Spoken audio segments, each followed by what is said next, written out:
Rishi dit « Je vais te trouver un très bon garçon qui t'aimera encore plus que je ne t'aime, mais pour l'instant, tiens-moi près de toi. » Ils se serrent dans les bras l'un de l'autre et commencent à pleurer.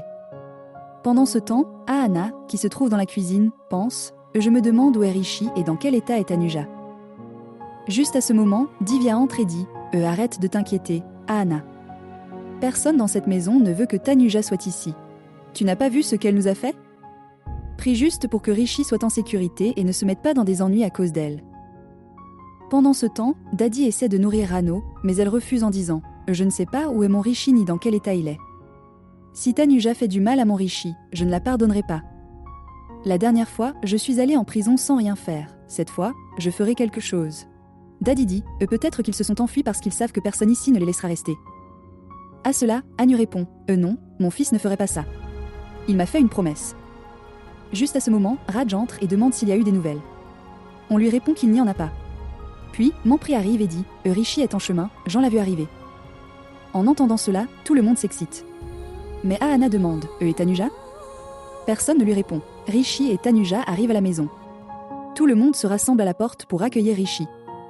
Rano, anticipant son arrivée, dit « Préparez un petit déjeuner, il doit être fatigué après la nuit. » Divya répond, et Ahana dit « Préparez aussi quelque chose pour Tanuja, elle doit être fatiguée aussi. » Rano fait taire Ahana. Juste à ce moment, la porte s'ouvre et tout le monde regarde alors que Rishi se tient sur le seuil. Tanuja apparaît derrière lui, ce qui rend Ahana heureuse mais met Rano en colère.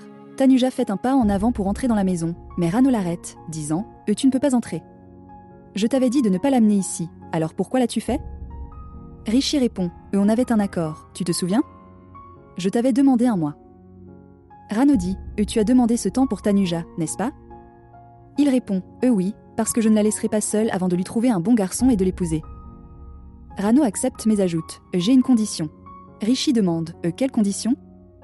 Rano dit « Tu dois divorcer de Tanuja maintenant. » En entendant cela, Rishi dit « Tu ne me fais pas confiance ?» Anu répond « Je te fais confiance, mais je ne lui fais pas confiance à elle. » Divya approuve en disant « Oui, elle a raison. Une fois que cette fille entre dans la maison, elle n'en sortira plus. » Sans rien dire de plus, Rishi se dirige vers sa chambre et commence à chercher les papiers de divorce. Ahana le suit et lui demande « Que fais-tu ?» Il répond « Je cherche le bonheur, pour que tout le monde soit satisfait. Ils ont besoin de preuves. J'ai signé les papiers de divorce, non ? Je vais les soumettre au tribunal demain, et tout le monde sera en paix. Tout ce que tout le monde veut va se réaliser. » Ahana demande « Et toi, qu'est-ce que tu veux ?» Il répond « Ce que je veux, je ne sais pas ce que je veux. Et est-ce que ça importe si je ne le sais pas ?» Ahana lui dit « Reprends-toi. Qu'est-ce que tu fais ? Tu es sur le point de divorcer d'elle, de lui organiser un second mariage, de laisser Tanuja ?» Il répond « Je ne la laisse pas, c'est elle qui me laisse. Elle m'a dit de la laisser partir, d'écouter ma mère et d'être un bon fils. Mais je veux m'assurer qu'elle soit en sécurité avant qu'elle parte. Je ne la laisserai pas seule dans ce grand et mauvais monde. Je vais lui trouver quelqu'un de bien, qui prendra soin d'elle, ne lui fera pas de mal et la respectera. » Juste à ce moment, Rishi repère les papiers de divorce par terre, les ramasse et part les montrer à Anu.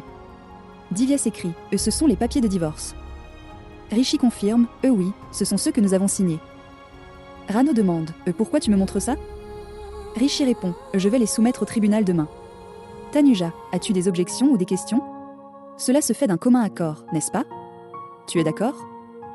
À l'intérieur, Rishi espère qu'elle dira non, afin qu'ils puissent se battre contre le monde pour eux et changer leur destin. Mais Tanuja répond « Non, je n'ai aucune objection. Ce divorce se fait d'un commun accord. » Frustré, Rishi demande à Ahana « Tu peux lire son visage ? Tu peux dire si elle ment ou dit la vérité ?» Il répond à sa propre question « Elle ne ment pas, elle dit la vérité. » N'est-ce pas ce que nous voulions tous ? C'est ce que nous avons pensé et ce qui se passe. C'est bien, Rano approuve « D'accord, Tanuja peut rester dans cette maison jusqu'à ce moment-là. » Rishi dit et entre. Tanuja, en entrant, dit « Puisque nous allons divorcer, je n'ai plus tous mes droits dans cette maison. Je vais rester là où je suis restée avant notre mariage, dans le débarras. Ahana, s'il te plaît, nettoie le débarras. Je vais y rester,